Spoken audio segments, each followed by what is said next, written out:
우리는 수요 영성기도의 시간을 통해서 계속 소선지서의 말씀을 함께 나누고 있습니다. 소선지서의 시작이었던 호세아서의 말씀으로부터 오늘 스가랴의 말씀까지 나누고 있는데요. 이 스가랴서의 말씀은 소선지서의 11번째 말씀입니다. 근데 이 11번째 말씀인 스가랴서의 말씀을 묵상하다 보면 우리가 바로 앞에 나누었던 학개의 말씀과 그 흐름이 동일하다라는 것을 발견하게 됩니다. 학개와 스가랴의 말씀의 흐름이 비슷하다라는 것이죠. 왜냐하면 학개의 말씀과 스가랴의 말씀이 바벨론 포로기 이후라는 공통 배경을 갖고 있기 때문입니다. 메데바사의 다리오 왕이 통치하고 있던 그 시기에 활동했던 선지자들이기 때문입니다. 그래서 학개의 말씀과 스가랴의 말씀을 묵상하다 보면 계속해서 비슷한 상황들이 전개되고 있음을 우리는 보게 된다라는 거죠. 그럼 그 내용이 어떠한 내용들로 동일하게 전개되고 있는 걸까요? 당시 이스라엘 백성들은 포로 귀환이라는 하나님의 구원을 경험했습니다. 이미 하나님의 구원을 경험했고 예루살렘에 돌아와서 성전 재건이라는 비전과 사명을 부여받게 되죠. 그래서 그 일들을 위해서 애쓰고 힘을 다했습니다. 이것은 과거에 예레미야 선지자를 통해서 선언하신 하나님의 약속, 하나님의 회복의 말씀이 이루어지고 있는 것이었습니다. 그런데 포로 귀환 시대의 상황을 기록하고 있는 역사서, 포로 귀환 이후에 기록되어 있는 그 역사서의 말씀 에스라나 느헤미야의 말씀을 보다 보면 과연 이들의 모습이 구원을 경험하고 성전 재건과 하나님의 나라를 회복하는 사명을 가진 사람들인지 의심하게 됩니다. 그들의 모습을 보면 이들이 정말 예루살렘으로 돌아온 구원받은 백성인 것인가? 이들이 정말 성전 재건을 위해서 예루살렘 회복을 위해서 비전을 품고 있는 사람인가 라고 의심하게 된다라는 거죠. 그 이유는 이들의 모습이 전혀 상관없는 것처럼 자기의 소견대로 자신들이 하고 싶은 대로 살아가고 있었기 때문입니다. 분명히 성전 건축이라는 거룩한 비전이 있었지만 이스라엘은 여전히 무기력함에 빠져 있었고 예루살렘 회복이라는 거룩한 목적과 사명이 주어졌지만 이스라엘은 여전히 자기의 필요와 소견에 따라 살아가고 있었다라는 겁니다. 그렇다면 생각하게 되죠. 도대체 왜 이스라엘은 여전히 자기들의 소견에 따라 살고 있고 왜 여전히 영적 무기력함 가운데 빠져 있는가? 바벨론 포로로부터 분명히 예루살렘으로 돌아온 구원이 경험되었음에도 불구하고 왜 이들은 변화되지 않는가라는 질문을 던지게 됩니다. 그런데 당시 이스라엘 입장을 우리가 생각해 보면요, 바벨론의 포로로 있다가 예루살렘에 돌아온 이스라엘의 입장을 생각해 보면 그들은 분명한 기대와 소망이 있었을 겁니다. 바벨론 포로로 있다가 이제 예루살렘으로 돌아오면 우리가 이전까지 경험해보지 못한 놀라운 반전, 하나님의 회복, 하나님의 역사가 경험될 것이다 라고 기대했을 겁니다. 포로 생활과는 전혀 다른 새로운 삶에 대한 소망이 있었다라는 것이죠. 그러나 그들이 마주했던 예루살렘의 현실은 어떠했을까요?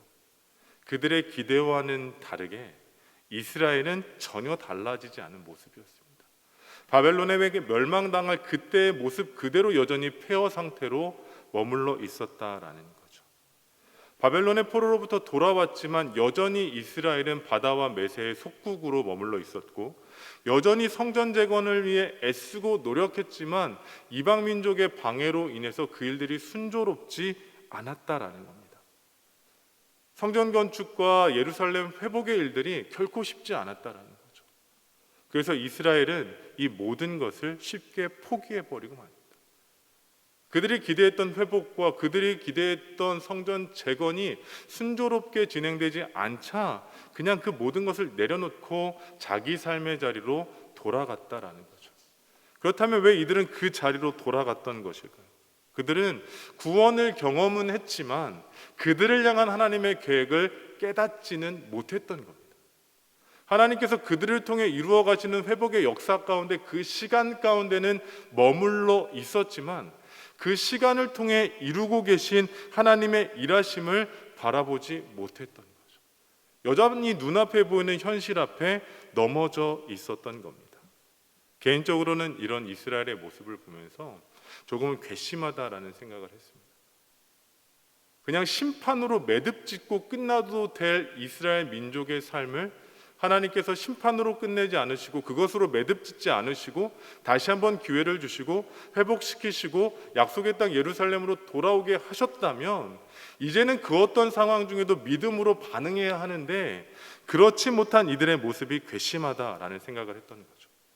그런데 하나님께서는 이들이 괘씸하지 않으셨던 것 같습니다. 말씀을 보면 하나님께서는 그들을 향해 또 다른 심판을 내리시기보다는 하나님의 선하심을 보여주셨습니다. 하나님의 선하심을 알게 하셨다라는 거죠. 선지자 학궤를 통해서는 성전을 재건하게 하시면서 성전의 나중 영광이 이전 영광보다 크게 될 것임을 말씀해 주셨습니다. 오늘 본문의 말씀인 선지자 스가랴를 통해서는 새로운 예루살렘의 모습, 이전보다 부흥되고 회복되어지고 새로워진 예루살렘의 모습을 선언하게 하셨습니다. 그런데 오늘 본문에 기록되어 있는 말씀을 보면요, 스가랴를 통해서 예루살렘의 회복, 예루살렘의 부흥을 선언하고 계신 하나님의 모습이 조금 특별하다라는 것을 발견할 수 있는 거죠. 우리가 읽은 말씀을 보면 아시겠지만 하나님께서 스가랴에게 말씀을 주실 때 하나님의 말씀이 임하거나 하나님의 말씀을 가르쳐 주시지 않습니다. 오늘 말씀을 보면 스가랴에게 환상을 보여주신다라는 것을 알 수 있다라는 거예요. 오늘 본문만이 아니라 사실 스가랴 1장에서부터 하나님께서는 하나님의 말씀을 선지자 스가랴에게 주실 때 말씀이 아닌 환상을 통해서 상징을 통해서 하나님의 마음이 무엇인지를 알려주셨습니다. 다 함께 오늘 본문 1절로 5절까지의 말씀을 함께 보겠습니다. 본문 1절로 5절까지의 말씀입니다. 시작. 내가 또 눈을 들어 본즉 한 사람이 측량줄을 그의 손에 잡았기로 내가 어디로 가느냐 물은즉 그가 내게 대답하되 예루살렘을 측량하여 그 너비와 길이를 보고자 하노라 하고 말할 때에 내가 말하는 천사가 나가고 다른 천사가 나와서 그를 맞으며 이르되 너는 달려가서 그 소년에게 말하여 이르기를 예루살렘은 그 가운데 사람과 가축이 많으므로 성곽 없는 성읍이 될 것이라 하라. 여호와의 말씀에 내가 불로 둘러싼 성곽이 되며 그 가운데에서 영광이 되리라. 아멘. 우리가 방금 읽은 1절로부터 5절까지의 말씀은 하나님께서 스가랴에게 보내주신 세 번째 환상의 모습입니다. 근데 그 환상의 내용은 어떤 내용이었을까요? 한 사람을 보게 됩니다. 한 천사를 보게 되죠. 그 천사는 어떤 일을 하고 있었냐면 측량줄을 가지고 예루살렘의 너비와 길이를 잰다라고 말합니다.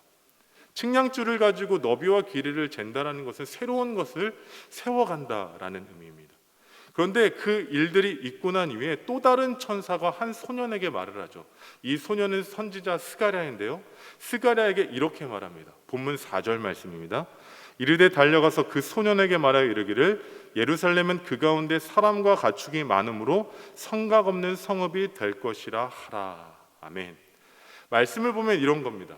한 천사가 예루살렘을 다시 한번 회복시키기 위해 측량줄을 가지고 그 너비와 길이를 재고 있습니다. 근데 또 다른 천사가 한 소년인 스가랴에게 말하는 거예요. 그 새롭게 세워질 예루살렘 성 안에는 수많은 사람들, 수많은 가축들이 많아지게 될 거다. 그래서 인간적으로 세워지는 성곽으로는 그 부흥케 되어지는 역사를 감당할 수 없을 것이다 라고 말하는 겁니다. 그래서 하나님께서는 사람이 세워가는 예루살렘 성곽이 아니라 5절 말씀에 기록되어 있는 것처럼 불로 둘러싼 성곽, 하나님의 임재가 있는 성곽을 만들어 가신다라고 가르쳐주고 계신다라는 거예요. 이것은 무엇입니까? 하나님께서 선지자 스가랴에게 선언하시는 거예요. 예루살렘이 회복될 것인데 그 회복은 이전과 다르다. 이전에는 손으로 만들어진 돌로 세워진 성곽 안에 예루살렘 백성들과 가축들이 살았다면 이제는 그 모든 것을 감당할 수 없게끔 하나님께서 부흥시키실 건데 그 부흥을 통해서는 하나님의 불로, 하나님의 임재하심으로 세워지는 예루살렘, 새로운 예루살렘이 이루어질 것이다 라고 말씀하고 있는 예언이라는 거죠. 하나님의 부흥이 꿈꿔지십니까? 스가랴에게 보여주신 것들이 우리의 삶 가운데 그려지고 계십니까? 하나님의 부흥은 이전과 다르다는 거예요. 우리가 생각하는 것, 우리가 상상하는 것과는 전혀 다른 하나님 기준에서 우리가 감당할 수 없을 만큼의 부흥을 계획하고 계셨다라는 겁니다. 그렇다면 이 부흥의 예언을 들었던 이스라엘 백성들은 어떻게 반응해야 했을까요? 이전과 다른 부흥, 도저히 인간적으로 감당할 수 없을 정도로 부흥케 하시는 하나님의 예언을 들었을 때 이스라엘 백성들은 어떤 반응을 보였을까요?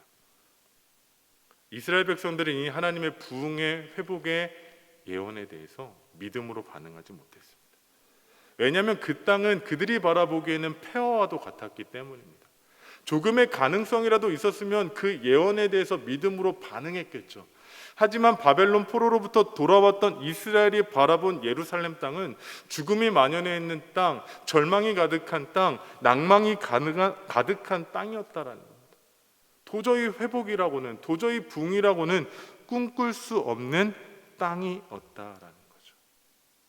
그러나 하나님께서는 그러한 죽음의 땅, 폐허의 땅, 절망이 가득한 그 땅 가운데 하나님의 나라를 이루셨습니다.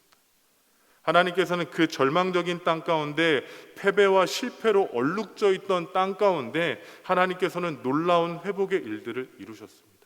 이스라엘 민족만이 아니라 모든 열방이 하나님의 백성이 되게 하셨고, 모든 민족과 열방을 통해서 영광 받으시는 일들을 이루어 가셨다라는 겁니다. 저는 이 하나님의 부흥과 회복의 말씀을 통해서, 예언을 통해서 오늘 우리를 향한 하나님의 말씀을 듣기 원합니다. 오늘을 살아가는 우리 인생 가운데 이스라엘이 머물렀던 폐허와 같았던, 절망으로 가득한 땅 같았던 삶이 우리 눈앞에 펼쳐져 있다 할지라도 우리가 속해 있는 이곳을 향해 선언하고 계시는 하나님의 부흥과 하나님의 회복과 하나님의 새롭게 하심이 우리 가운데 영적으로 도전되어지기를 예수님의 이름으로 축복합니다. 세상은 이야기하겠죠. 가능성이 없어. 이미 절망적이고 이미 폐허가 돼버리고 이미 실패한 인생 가운데는 그 어떤 회복도, 그 어떤 부흥도, 그 어떤 새로움도 기대할 수 없다라고 말할 것입니다. 그러니 정신 차리고 현실을 직시하라고 말하겠죠. 하지만 우리는 세상 가운데 반응하는 것이 아니라 우리를 향한 하나님의 부흥의 예언과 회복의 선언 가운데 믿음으로 반응해야 합니다. 아무리 절망적이라 할지라도 우리를 통해 역사하시는 하나님 나라의 회복과 부흥을 꿈꿔야 한다라는 것이죠. 왜냐하면 이것이 예수를 주로 고백하는 그리스도인의 삶의 태도이기 때문입니다. 아무리 절망적이고 소망이 없고 아무리 회복과 부흥을 꿈꿀 수 없는 상황 중에서도 하나님의 말씀을 붙들고 믿음으로 살아가는 것이 하나님의 자녀된 우리의 믿음의 태도이기 때문입니다. 바라기는 선지자 스가랴를 통해서 선언되어졌던 예루살렘의 부흥과 회복의 말씀이 이 땅을 살아가는 우리에게도 동일하게 선언되어지기를 소망합니다. 우리 가운데 주어졌을 때에 우리가 이스라엘 백성들처럼 소망 없는 것처럼 믿음 없이 반응하는 것이 아니라 이스라엘과는 전혀 다른, 이제는 예수를 주로 고백하는 바른 믿음으로 반응하는, 우리 가운데 새로운 부흥과 회복을 이루어 가실 하나님을 꿈꿀 수 있는 종교 가족 되시기를 예수님의 이름으로 축복합니다.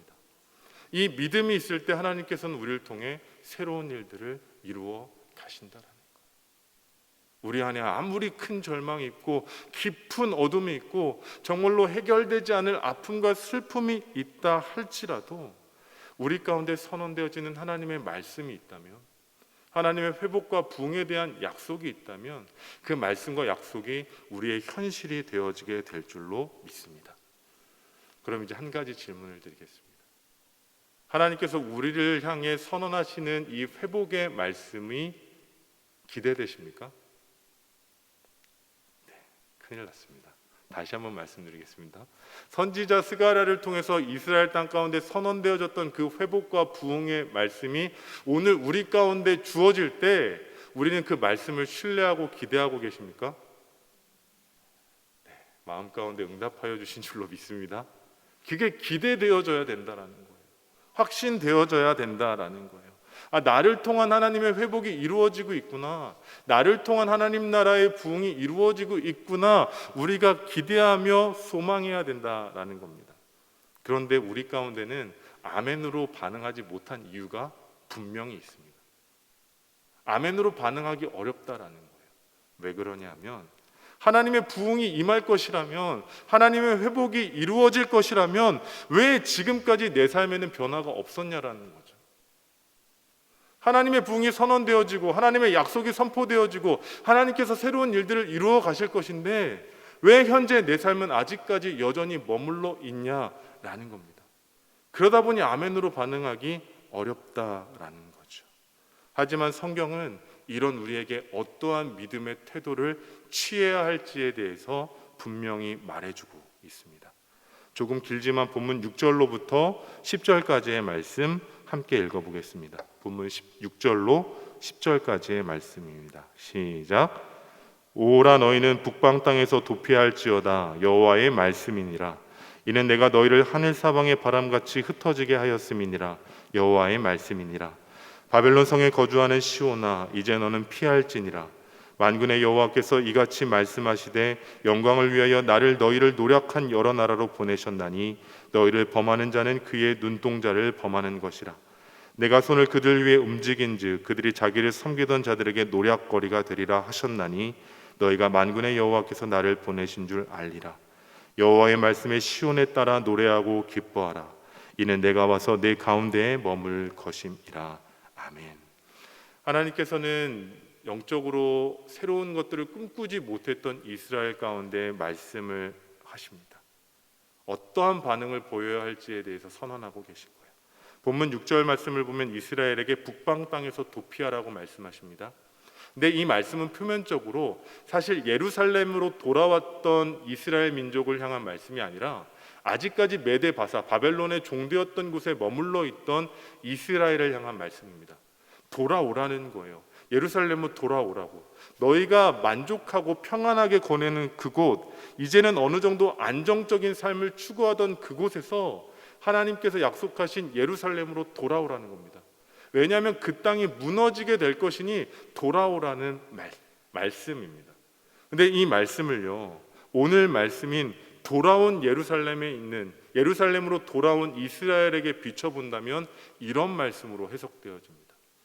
이스라엘 백성들이 예루살렘으로 돌아왔지만 아직까지도 마음의 중심은 바벨론 종노릇하던 곳에 머물러 있었다라는 거예요.